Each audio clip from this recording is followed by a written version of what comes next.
بسم اللہ الرحمن الرحیم الحمد للہ رب العالمین والصلاة والسلام علی اشرف المرسلین نبینا و سیدنا محمد وعلی آلہ و اصحابہ اجمعین۔ ناظرین السلام علیکم۔ سیرت النبی صلی اللہ علیہ وسلم کے حوالے سے ہماری گفتگو جاری ہے اور آج اس سلسلے کا 19واں پروگرام ہے۔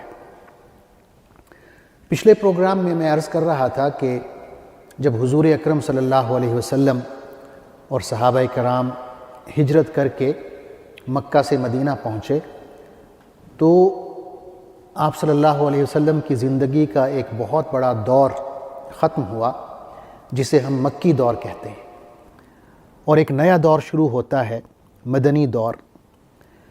اس دور کو ہم 3 بڑے بڑے مرحلوں میں تقسیم کر سکتے ہیں۔ پہلا مرحلہ جو ہے وہ 6 سالوں پر محیط ہے، یعنی سن 1 ہجری سے سن 6 ہجری تک۔ اس میں ہم دیکھتے ہیں کہ حضور اکرم صلی اللہ علیہ وسلم جو مسلمانوں کے داخلی مسائل ہیں مدینہ کے اندر یا باہر سے جو حملہ آور ہیں قریش کی شکل میں یا اور عرب قبائل ہیں ان کی شکل میں، ان سے جہاد میں مصروف رہتے ہیں، یہاں تک کہ قریش کے ساتھ جنگ بندی کا معاہدہ ہو جاتا ہے سن 6 ہجری میں، جسے ہم صلح حدیبیہ کہتے ہیں۔ تو یہاں پر پہلا مرحلہ ختم ہوتا ہے۔ دوسرا مرحلہ جو ہے وہ صلح حدیبیہ کے بعد سے لے کر سن 8 ہجری تک چلتا ہے۔ یہ 2 سال کا زمانہ ہے، زمانہ امن ہے، جنگ بندی کا معاہدہ ہو چکا۔ تو اس زمانہ امن میں حضور اکرم صلی اللہ علیہ وسلم کو اور صحابہ کرام کو دین کی دعوت کا موقع ملتا ہے۔ تو آپ صلی اللہ علیہ وسلم اس وقت کی جو بڑی بڑی حکومتیں ہیں ان کے سربراہوں کو خطوط لکھتے ہیں، اسلام کی دعوت دیتے ہیں، ایران کے بادشاہ کو، روم کے بادشاہ کو، مصر کے بادشاہ کو، حبشہ کے بادشاہ کو اور بحرین کے بادشاہ کو خطوط لکھتے ہیں۔ اسی طرح عرب قبائل جو ہیں، بڑے بڑے قبائل، ان کے سرداروں کو خطوط لکھتے ہیں اور اسلام کی طرف دعوت دیتے ہیں، بلاتے ہیں۔ جیسا کہ میں نے عرض کیا کہ یہ جو مرحلہ ہے دوسرا، سن 7 ہجری سے 8 ہجری تک، صلح حدیبیہ سے فتح مکہ تک، یہ زیادہ لمبا نہیں ہے، کیونکہ صلح حدیبیہ جو ہے یہ 10 سال کا معاہدہ تھا، لیکن قریش نے معاہدے کی خلاف ورزی کی، 2 سال بعد ہی معاہدہ توڑ دیا۔ تو حضور اکرم صلی اللہ علیہ وسلم نے مکہ پر حملہ کیا اور پرامن طریقے سے بغیر کسی خون ریزی کے مکہ فتح کر لیا۔ یہ سن 8 ہجری کا واقعہ ہے۔ تو یہاں پر مدنی دور کا دوسرا مرحلہ ختم ہوتا ہے۔ تیسرا مرحلہ جو ہے سن 9 ہجری سے شروع ہوتا ہے اور حضور اکرم صلی اللہ علیہ وسلم کی وصال تک جاتا ہے۔ اس میں ہم دیکھتے ہیں کہ تمام عرب سے قبائل اپنے اپنے وفد بھیجتے ہیں مدینہ میں، اور وہ وفود جو ہیں اسلام کے بارے میں حضور اکرم صلی اللہ علیہ وسلم سے تعلیمات حاصل کرتے ہیں، مسلمان ہوتے ہیں، واپس اپنے قبائل میں جاتے ہیں، وہ قبائل بھی مسلمان ہوتے ہیں۔ تو اسلام میں ایک اجتماعی داخلے کا سلسلہ شروع ہوتا ہے، جسے اللہ تعالیٰ سورہ نصر میں اس کا ذکر فرماتے ہیں، وَرَأَيْتَ النَّاسَ يَدْخُلُونَ فِي دِينِ اللَّهِ أَفْوَاجًا، کہ جب آپ یوں دیکھیں کہ لوگ اللہ کے دین میں فوج در فوج داخل ہو رہے ہیں۔ تو یہ سن 9 ہجری ہے، سن 10 ہجری ہے، اور اسی میں پھر ہم دیکھتے ہیں کہ سن 10 ہجری میں حضور اکرم صلی اللہ علیہ وسلم اپنا حجۃ الوداع ادا فرماتے ہیں۔ یہ وہ حج ہے جس میں آپ لوگوں کو الوداع کہتے ہیں اور انہیں بتاتے ہیں کہ اگلے سال وہ ان کے درمیان نہیں ہوں گے۔ ایک بہت عظیم خطبہ ہے، خطبہ حجۃ الوداع، وہ آپ ادا فرماتے ہیں۔ پہلے مرحلے کی طرف اور اس کی جو تفصیل ہے اس کی طرف لوٹتے ہیں۔ حضور اکرم صلی اللہ علیہ وسلم ہجرت کر کے جب مدینہ تشریف لاتے ہیں تو نہ صرف یہ کہ قریش کی اذیتوں سے محفوظ ہو جاتے ہیں، بلکہ آپ صلی اللہ علیہ وسلم کو ایک نیا اسلامی معاشرہ تشکیل دینے کا موقع ملتا ہے۔ مدینہ میں آپ صلی اللہ علیہ وسلم کے سامنے 3 قومیں ہیں۔ پہلی قوم مسلمانوں کی ہے، صحابہ کرام کی۔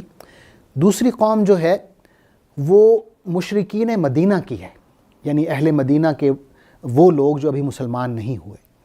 اور تیسری قوم جو ہے وہ یہودیوں کی ہے۔ یہودیوں کی ایک بہت بڑی تعداد مدینہ میں آباد تھی اور صدیوں سے آباد تھی۔ جہاں تک صحابہ کرام کا تعلق ہے، ان میں 2 بڑے بڑے گروہ ہیں، مہاجرین جو ہجرت کر کے مکہ آئے، اور انصار اہل مدینہ، مدینہ کے مقامی لوگ ہیں جو مسلمان ہوتے ہیں۔ اور ان میں پھر 2 بڑے بڑے قبیلے ہیں، اوس اور خزرج۔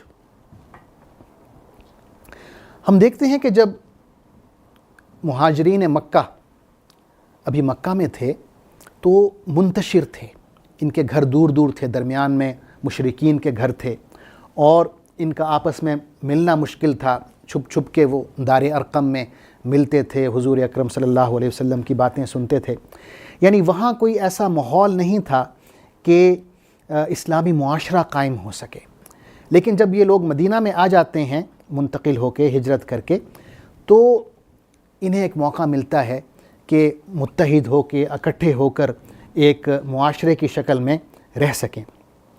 اس لیے ہم دیکھتے ہیں کہ مکہ میں جو صورتیں نازل ہوئی ہیں قرآن مجید کی، جو آیات نازل ہوئی ہیں، ان کا تعلق بنیادی طور پر عقائد سے ہے اور فرد کی اصلاح سے ہے۔ یعنی معاشرے کے حوالے سے آیات نازل نہیں ہو رہی، بلکہ فرد کی کردار سازی کے بارے میں ان آیات میں بات ہوتی ہے، عقائد کی اصلاح کے بارے میں، آخرت کے بارے میں خاص طور پر بات ہوتی ہے۔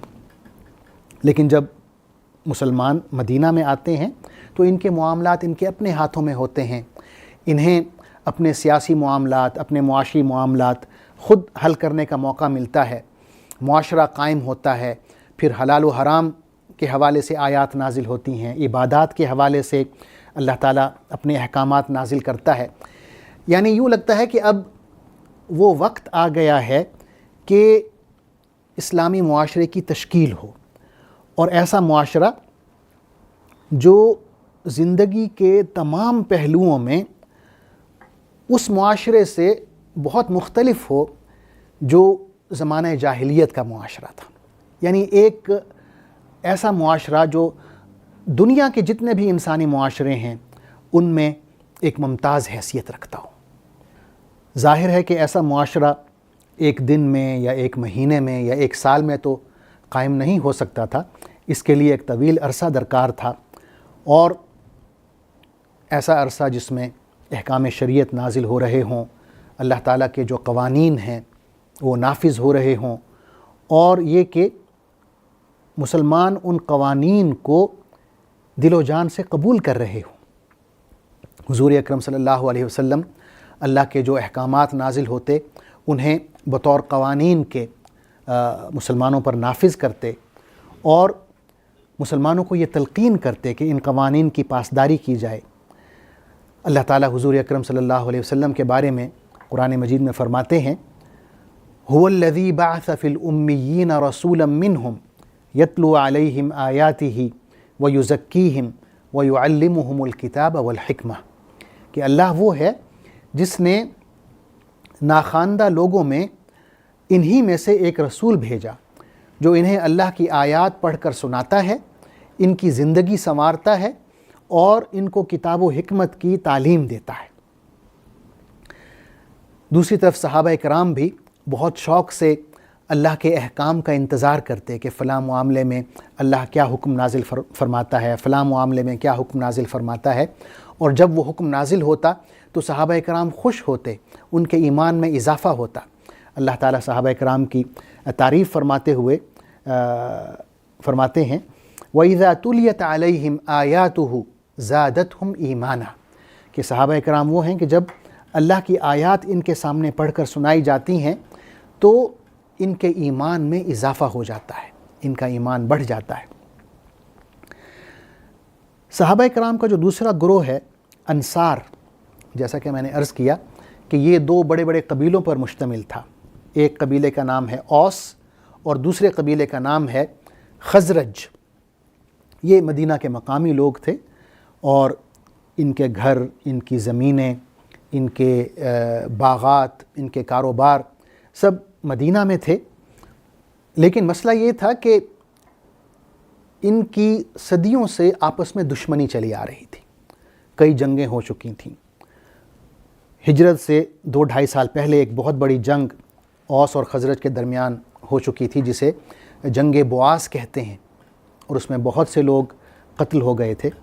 لیکن حضور اکرم صلی اللہ علیہ وسلم کی تشریف آوری سے اور مہاجرین مکہ جو تھے صحابہ کرام، ان کی مدینہ منتقلی سے اللہ تعالیٰ نے ان کے دلوں میں محبت ڈال دی، اور اسلام کی وجہ سے یہ جو صدیوں سے دشمنی کا سلسلہ اور جنگوں کا سلسلہ چلا آ رہا تھا، یہ اختتام پذیر ہوا۔ تو یہ تو صحابہ کرام تھے اپنے 2 بڑے بڑے گروہوں سمیت، مہاجرین اور انصار۔ جو دوسری قوم مدینہ میں آباد تھی وہ مشرکین مدینہ تھے، یعنی وہ لوگ جو ابھی اسلام میں داخل نہیں ہوئے تھے۔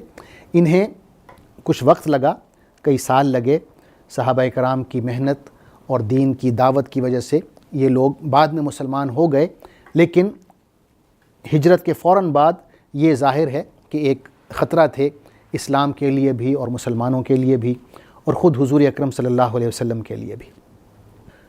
مدینہ میں جو تیسری قوم آباد تھی وہ یہودیوں کی تھی۔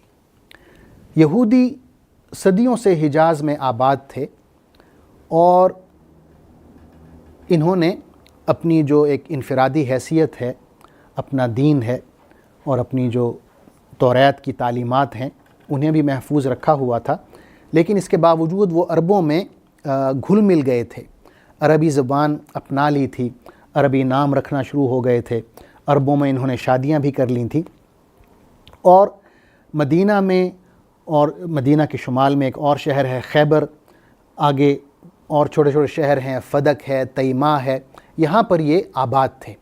خیبر اور مدینہ میں ان کی آبادی زیادہ تھی۔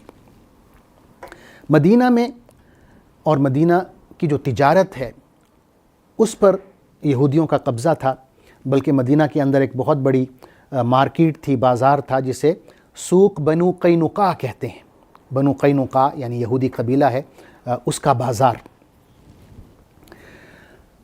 یہودی جو ہیں بنیادی طور پر سازشی ذہن کے مالک تھے۔ یہ عربوں کو آپس میں لڑاتے، سازشیں کرتے، اور پھر دونوں کو اسلحہ بیچتے، دونوں یعنی طرفین کو قرضے دیتے۔ عرب سردار خاص طور پر جو بڑے بڑے شعراء کو انعامات دیتے، وہ شعراء جو ان کی تعریف میں قصیدے کہتے، تو وہ ان شعراء کو انعامات دینے کے لیے قرضہ لیتے یہودیوں سے، اور بعد میں جب قرضہ ادا نہ کر پاتے تو یہودی ان سے سود لیتے، اور جب سود ادا نہ کر پاتے تو وہ ان کی جائیداد بطور رہن کے رکھ لیتے، اور آخرکار وہ جائیدادیں جو ہیں ضبط کر لیتے۔ تو اس طرح یہودیوں کا جو ایک سلسلہ تھا ان کی جائیدادوں پر قبضہ کرنے کا، وہ کافی عرصے سے چلا آ رہا تھا، اور مدینہ میں انہوں نے بہت سی جائیدادیں بنا لی تھیں۔ لیکن عربوں میں اس طرح گھل مل جانے کے باوجود یہودی عربوں کو اپنے سے بہت کمتر سمجھتے تھے۔ وہ انہیں امی کہتے تھے، یعنی ان پڑھ، گنوار جیسے ہم کہتے ہیں۔ بائبل میں ہم پڑھیں تو لفظ آتا ہے جنٹائلز، یعنی غیر یہودی لوگ، اور عربوں کو وہ بلکہ یہ بھی سمجھتے تھے کہ اگر ہم ان کا مال کھا لیں، انہیں دھوکہ دیں، تو ہم پر اللہ کوئی مواخذہ نہیں کرے گا۔ اور اللہ تعالیٰ نے ان کی یہ بات کوٹ کی ہے قرآن مجید میں۔ اللہ تعالیٰ فرماتے ہیں قالوا لیس علینا فی الامیین سبیل، وہ یوں کہتے ہیں کہ یہ جو امی ہیں، غیر یہودی ہیں، یہ جو ان پڑھ لوگ ہیں، ان کے معاملے میں اللہ ہم سے کوئی مواخذہ نہیں کرے گا، یعنی ہم ان کو دھوکہ دیں، ان سے پیسے لے کے ہتھیا لیں، ہڑپ کر جائیں، تو ہمارے لیے یہ جائز ہے۔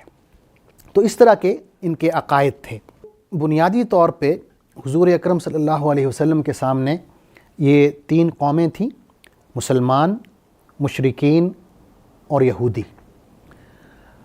مدینہ میں ایک چوتھا گروہ بھی تھا جس کا ذکر کر دینا مناسب ہوگا، یہ منافقین کا گروہ تھا، جن کا سردار عبداللہ بن ابی بن سلول تھا۔ آگے چل کے ہم انشاءاللہ اس گروہ کے بارے میں تفصیلی ذکر کریں گے۔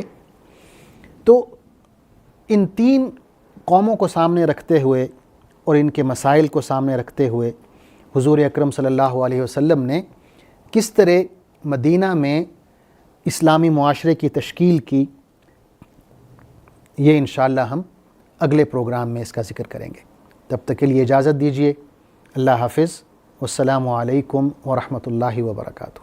اللہم صلی علی سیدنا محمد وعلی آلہ وصحبہ وسلم۔ اللہم صلی علی سیدنا محمد وعلی آلہ وصحبہ وسلم۔